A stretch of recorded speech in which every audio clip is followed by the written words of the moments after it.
I was looking at what our topic today and happened upon a gentleman who apparently has written multiple books. And I wasn't prepared for all the things that he says. Oh, is it? So I'm intrigued now because is it going to be one of those things where it's like starting to change your mindset with some of the stuff? Because I Uh, because I'm going to be intrigued to hear your thoughts, and I'm sure you're intrigued to hear my thoughts with today's topic and what we believe is legit and not. But then there's also stuff that sometimes I read and there's enough research backing it, and there's enough, somebody's intelligent enough with it. Speaking of which, like we've discussed this before.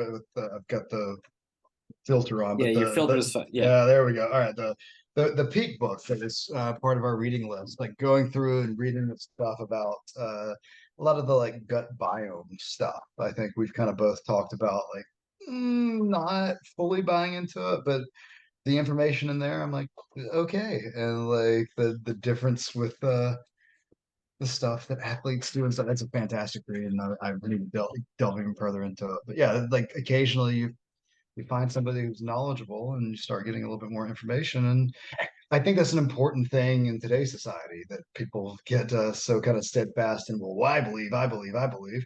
I can change my mindset if if the right person tells me the right stuff and it's backed up the right way. If not, I did my research, but literally I did my research. So it's always good to know. Yeah. There are plenty of things that are kind of like nuanced in the field of nutrition and fitness. And when it comes to our topic today, which we haven't directly said yet, so that's good, I know. So is now you have to at least listen for the first 3 minutes, unless you look at the title. That's the only problem with podcasts. yeah, Is you can't be sitting here waiting with bated breath. You're like, I read the title. Like right. I know what's But coming. like the title will say, is that there are a lot of half truths inside of biohacking. Oh, there it is. So There's the topic. All right, biohacking. where there are things that are true to the fullest extent, and then there's also things that are true depending on. And that's I've said a lot of times when it comes to nutrition and the questions that I get when people have questions about nutrition, and then especially also with fitness, is the answer begins with it depends. Yeah, and I've always told people that in fitness and nutrition, I will always stay away from always or nothing. I always or never. Like I hate that terminology. Like this is always the best exercise. This is always the best diet. Never do this. Never do that. It's conditional. I think for a lot of times for the individual and the situation and everything. So yeah, definitely conditional with biohacking. Yeah, I stand by my never eat shark fin soup statement. Well, there you go. Like yeah, that's That's an always one. It's really high in mercury, and your chance of doing well following a bowl of shark fin soup is very small. So so we're not gonna do an episode where we just both eat shark fin soup and see what happens. I feel like that would be akin to like the Kool Aid. I forget that guy's name, but the Waco, Texas. Jim Jim Jones. Jones. Yes, yes, that's it's perfectly fine. We're all gonna drink it together. Let's all have this. So Um, it's just the franchise nutrition and fitness cult. Just but like it's just like, hey, let's all come together. Let's all eat shark fin soup. oh man, yeah, that'll be a fun T-shirt in the future.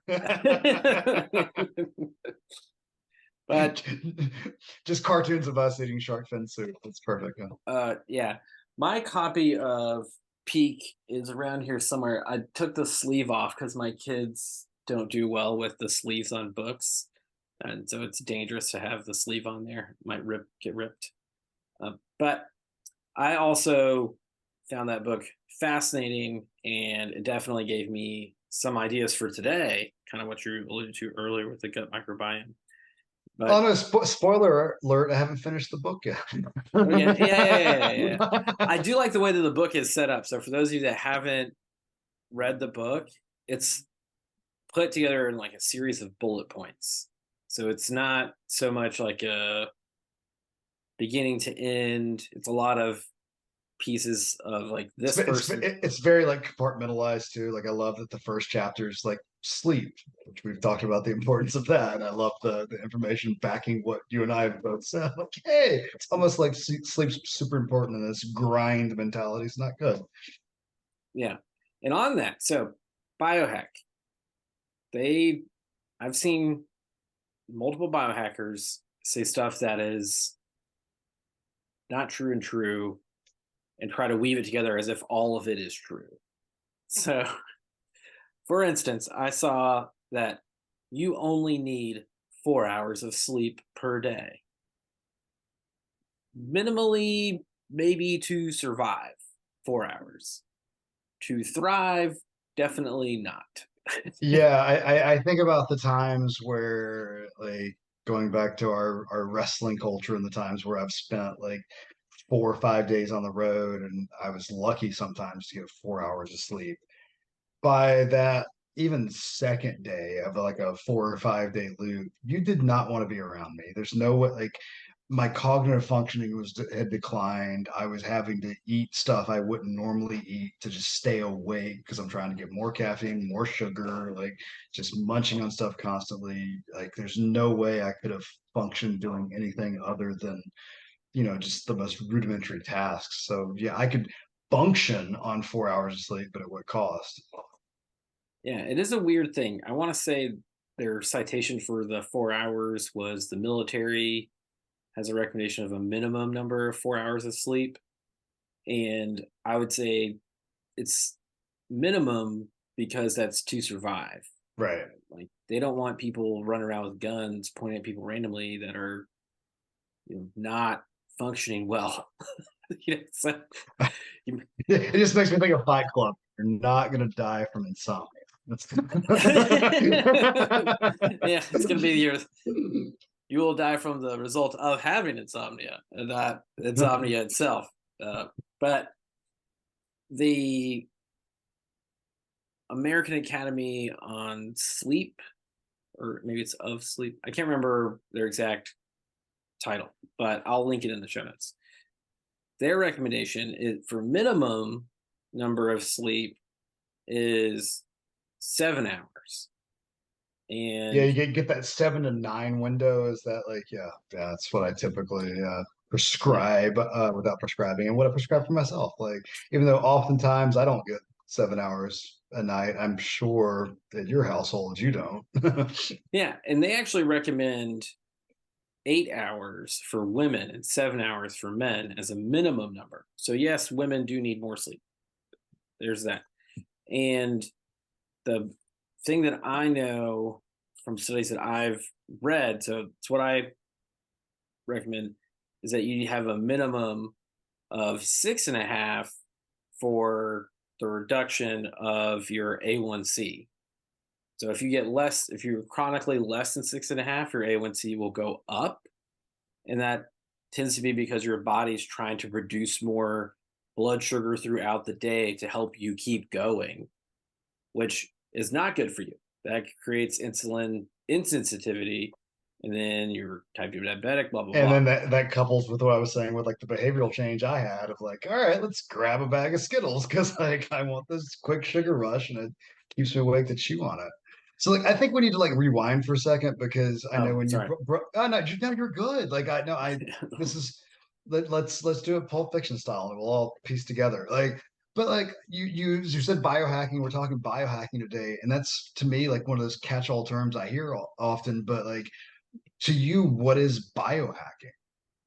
I feel like people say biohacking as here's something you can do to increase your longevity, quote unquote, longevity being the length of your lifespan. And then they go further to improve insert X thing, like Right. improve Okay. your muscle mass, improve Because your that's like a sex life, blah, blah, blah. relatively like new term, like with our social media, internet culture now, like biohack. And I'm sure there's like some crazy person screaming stuff at you on TikTok with just their phone in their face. And I don't want to watch that. But yeah, yeah, just basically ways to tinker with your own biology is what kind of what I think of like, as a, increase your metabolism and better, better your sex life and live to be 500 or whatever. Yeah. So yeah, biohacking. Right. And a lot of the, like I said, there's a lot of half truths in there, right? So the sleep thing, minimum of 4 hours of sleep. And he goes on about you only need this. And so that way you have all this amount of other time to do all of these other things. And it's like, but that, if you keep going chronically like that, you're going to reduce your ability to do all of the other things because you not get enough sleep. Like my high school art teacher was literally that he slept for 4 hours a night and would get up and paint and do all this other stuff. And that's about all the time he had. And it was just like, but at what cost? Like, like that doesn't sound like any sort of life I want. Like, no. Yeah. And then the other person that I saw also similar biohacking vein was suggesting that you need 8 hours of sleep to help you improve all those things. So it's like there's a lot of half truths out there. Like, yeah, you need minimum of 4 hours to survive, but best for you probably is around that 7.5 to 8 range, male versus female average, right? So thinking about that for the context of if you can improve your sensitivity to insulin, you can improve your muscle function, which also includes your vital organs. And having those function better is going to help with everything. Like diabetes, one of the number one side effects of diabetes and insulin insensitivity there is cardiovascular events. So you're at a higher increased risk for developing um, cardiovascular failures. So atherosclerosis, you're at a higher risk of heart attacks, you're at a higher risk of strokes, all those things just based off of insulin insensitivity, which could not, I'm not saying it's going to be entirely resolved with you sleeping better, but you can mitigate some of that problem by just getting enough sleep in. Yeah, I think biohacking and the whole idea behind biohacking and the interest in it ultimately stems from something I was literally just talking with a client about, that we don't want to believe that it's as simple as it can be.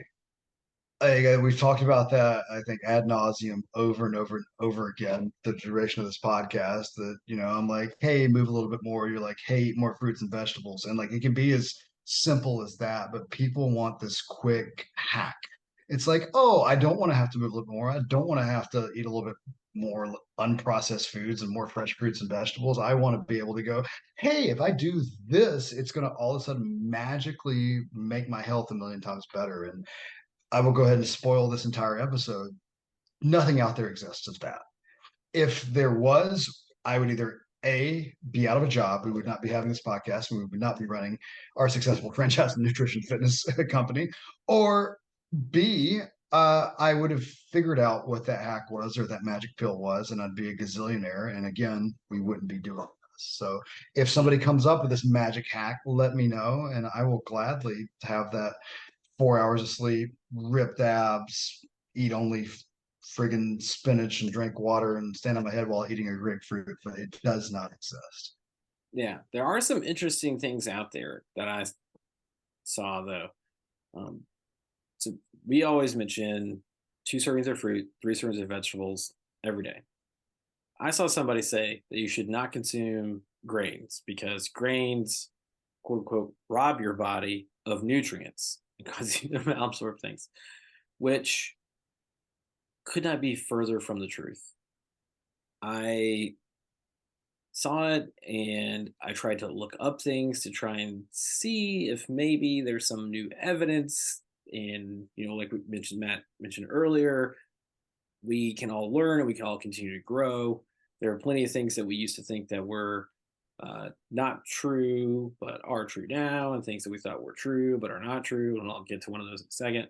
But the grains thing, there is no evidence that I can find anywhere that said that eating grains will rob you of key nutrients.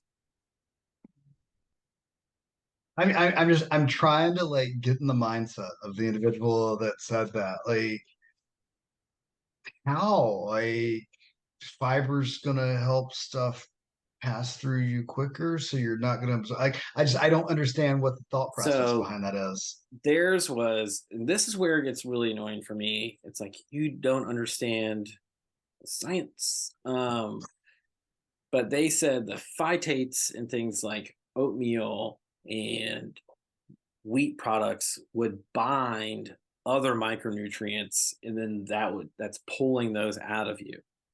What's annoying is that one, that doesn't happen. But two, let's say that Let's pretend it does. let's pretend that it does, right? So let's pretend that it does. There are not enough phytates in either of those things to possibly bond to any of those things for it to pull it out of you. It doesn't happen. It doesn't exist. It's not like you would have to consume like nothing but oatmeal and like pounds of it in a very small window of time. Like your body couldn't physically hold all of it in for it to be able to get enough of that to pull all of those things out of you. Yeah, Like it, it's like when we're talking about artificial sweeteners. Like, yeah, the amount you would have to take in. Like, yeah, I have my cup of oatmeal every morning. I can't imagine having much more than that throughout a day. Like, I like oatmeal. I have to a lot right? of Yeah, stuff. it's just Have to add a lot of stuff to it to make me like it a little bit more. But I can't imagine for yeah. that amount. But the thing is, and I'll link some of them in the show notes, there have been multiple studies that prove what I just said. It's just that's like that even these small amounts don't bond enough. So that's where I came to that conclusion because I went and I looked at the science and I could read the papers and I could see what they say. And these people are still claiming this. You didn't look at one YouTube video of a guy screaming about how, yeah, No, well, oatmeal he is didn't bad for you. scream very. He was answering questions like, what are three hacks that you would do?" And he's like, "Well, I would sleep more." I was like, "Okay, that's good. I Good. would I never eat don't. any grains." And I was like, "Hold on." Then it just kept going. I You was like, you had me in the first half, but like, "Yeah, I got you. yeah, I'm it's with you. Yeah, good one." like I Um, like this guy.